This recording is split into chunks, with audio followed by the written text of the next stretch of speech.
Hello and welcome to the Business Spotlight interview series. I'm your host, Barrett McDonald. I'm joined today by Rashmi Prakash, CEO and co-founder of Aruna Revolution. Rashmi, thank you so much for joining us today. Would you like to kick things off with telling us a little bit about yourself and what your company is?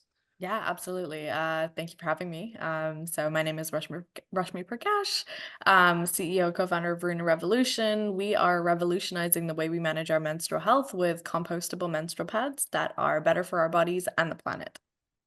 Nice. That's amazing. So what kind of got you started on your entrepreneurial journey?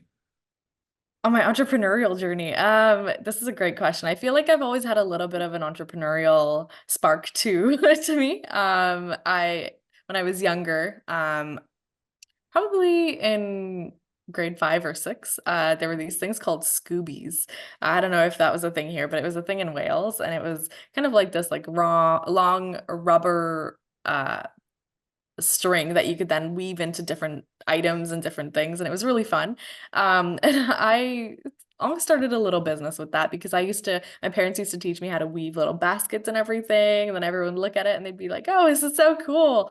And instead of wanting to make it themselves, they just wanted to buy it for me. And so I think that was the start of my very first business. I would sell it for like 10p, 20p, because p is in like pence from the UK. So that was my very first business. And That's then, awesome. yeah, in my undergrad, I loved plants. I love plants. If you're ever over at my house, you'll see there's like a million plants around me all the time. And so during my undergrad, that was when I started my plant journey. But they were really expensive. And so what I ended up doing was I ended up getting one of the plants, and then I cut it up into little bits, like you had to take trimmings of it. And then I put it into some water and it started rooting. And so then I took those and I sold those. And that was the way that I not only got a return on investment for my own plant, but I was able to make a profit and buy more plants with it. And yeah, that was a fun little way. And I've done little things like that here and there throughout my life, but I would say that was really how I started my entrepreneurial journey. But Aruna specifically started coming out of my master's, and it was really one thing that has made me stick to it for so long is just how deeply rooted the mission is for me. It's to make menstrual products accessible to everyone, and not just accessible, but make them accessible in a way that is good for everyone's bodies and the planet, because right now the menstrual products, they contain harmful PFAS and dioxins, which are carcinogens. And then on top of that, they sit in landfills for over 500 years, which is kind of an insane stat if you think about how many are ending up in the landfill every single month. So yeah, kind of that along with my own personal experiences of, the people in my life not having access to menstrual products and seeing the impact that it's had on their life, um, all kind of resulted in what Aruna is today. That's amazing and sounds like commendable work. So what would you say are some of the common misconceptions about running a business and how do you go about combating them? Mm, some of the common misconceptions about running a business. That there's a structure to it, that there's like a roadmap you can follow. I would say that every business is very unique and the way that you approach it is very unique. People kind of have a robotic perspective of how to run a business, do this, do this, do this, do this, and you'll have a successful business. But in a lot of cases, that's not the case. I would say businesses are really about building up relationships with people, and nurturing those relationships so that everyone can grow together, and then getting your products out there as well. So yeah, that's what I would say business is. Sorry, did I answer the question? Yeah, absolutely, Dave. Okay. Yeah, absolutely. So what would you say have been your biggest learnings? I mean, you mentioned off camera you have a team of about 8 people or more. What have been your biggest learnings as an employer since you began in business? Oh man, everything.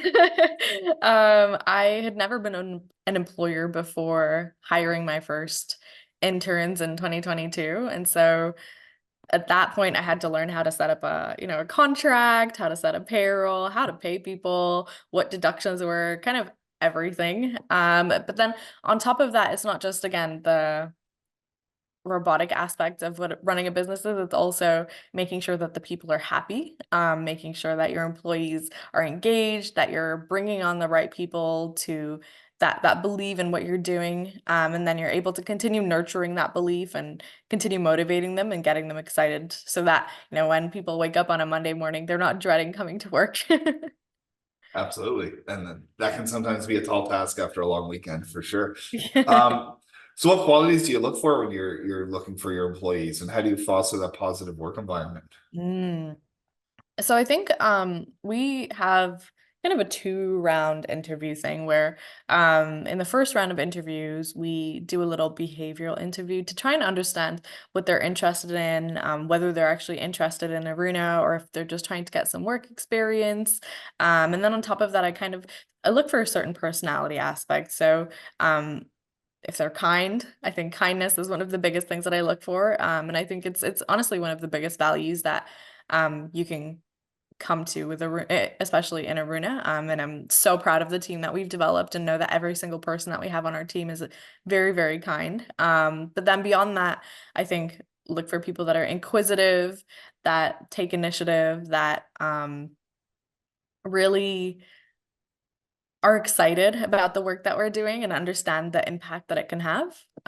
So yeah, those are some of the qualities that we look for. And then in the written interview, what we look for are people that are willing to think outside of the box. So, we pose them with like questions of problems that we've already solved, and we like to look at them and see how they go about approaching and solving it. So, do they just kind of think of the answers themselves? Do they go and look it up? Do they look for research? How do they approach solving it? And then, yeah, do they do the bare minimum, or do they, explore different opportunities as well? So, yeah. So, those are the ways that we look for the right people to join Aruna. Thanks. Sounds like a good checklist to go over and scrape Yeah. around and handle those things. So what do you kind of attribute your growth to with Aruna? Mm. I think it's because we're solving a real problem that people understand. Every time we talk about Aruna, everyone's like, "Oh, I get it." Like, why hasn't this been done before? And I think the growth that we've seen, because Aruna is quite young, I would say. It's not really that old. As I mentioned, while we incorporated in 2021, the work didn't really start until we received a grant in 2022 that really enabled us to do this. Um, And so every time we've talked about Aruna, you can see, especially people that menstruate, their eyes light up. Like it's like, oh, I'm going to be able to use this product soon. And I think for the younger generation specifically, we're seeing that there's a lot more that are becoming aware of the environmental crisis that we're facing and the social crisis that we're facing, and they're looking for better solutions. And so it's they're able to engage with this a lot more specifically as well. So yeah, I think the reason that we're seeing the growth that we've seen with Aruna is because we're solving a real problem, and we're not solving it in a way that is like, mm, I guess the word that I'm thinking of, or maybe the idea that I'm thinking of is that we're destigmatizing it. And so that's where the revolutionary aspect, Aruna Revolution, it's a revolution that we're starting. We're not quiet about it. We're not hush hush about our periods, but we're at the same time, we're not talking about it in a way that dismisses the issues around it. We know that a menstrual product is not going to solve all menstrual health issues. The way that you see in commercials, oh, you've got a tampon, you can now run around in a white skirt and play tennis on your period. No, that's never gonna happen. Let's be real. So I think it's a it's people that understand the problem solving the problem, and I think that's why people are able to connect with it, and that's why Aruna's grown the way that it has.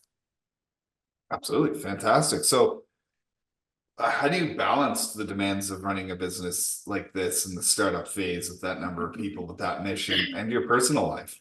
Oh, good question. Good question. I don't. There's no balance, but at the same time, I'm the type of person where if I enjoy doing something, I will work on it night and day. Like there's no stopping me. And so that's really what Aruna is for me. I love it. And I'm so happy to be working on it, and I'm so grateful to be working on it. But at the same time, I'm still learning. I've also realized that I do need to schedule in time for rest. I do need to schedule in time for, other things to kind of reset my mind a little bit and be able to go into what I'm doing with Aruna from like a fresh perspective. So I think I am more actively managing in that sense, but at the same time, there's days where I'm working from 5 a.m. to 10 p.m. at night. And so but I love it. I love what I'm doing. And the balance comes as I need it. There's days where I don't really like I'm able to push through and it's really fun. And then there's days where I need rest. And I think I know myself well enough to know when I need rest and when I can push myself. And I think that is really what lets me push forward with Aruna the way that I do. Nice. That makes total sense to me, especially in the startup phase. So that's awesome. Um, if you think, I mean, it's only been a short time, but if you were to start from scratch all over again, what would you do differently the next time around? Ooh, good question. If I could start from scratch, what would I do? I think in my early days, I didn't interact with enough people while I was solving this problem. Like I didn't go and talk to a lot of people about this, and I was kind of scared about people's reactions to it, to be honest. I was like, "Oh my God, what are they going to think about this, compostable menstrual product that's made out of like plant residuals? Like, are they going to hate it?" And so I was like, "Okay, let me just build this perfect product and then I'll be able to take it out and show people." And I kind of wish I hadn't done that. I kind of wish I'd gone and talked to more people about it because um people get it without you having to show it to them.